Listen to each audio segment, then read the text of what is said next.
इमरान खान आपके साथ खड़ा होकर इस मुल्क को बनाएगा। फार्म 47 के ज़रिए जेली पार्लियामेंट से, जेली वज़ीर आज़म से, जेली डिप्टी वज़ीर आज़म से आप मुल्क नहीं चला सकेंगे। इसको ऑन करें, लोग सब देख रहे हैं आपकी तरफ, इसलिए कि ताकत आपके पास है। मुझे उम्मीद है कि मेरे ये मुस्बत अल्फाज फ़ैसला साज़ों को सोचने का मौका देंगे कि जो कुछ मैं कह रहा हूँ इससे मुल्क के तकाज़े पूरे होते हैं या नहीं होते। इमरान खान को फरसूदा जेली केसेस के अंदर रखकर उनकी अहलिया को, काबिल कदरी अहलिया को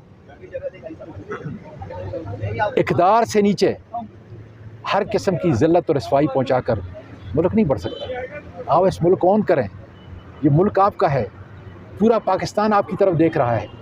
8 फरवरी को कौम ने फैसला दे दिया है कि कौम किसके साथ है। 9 फरवरी की बात न करें।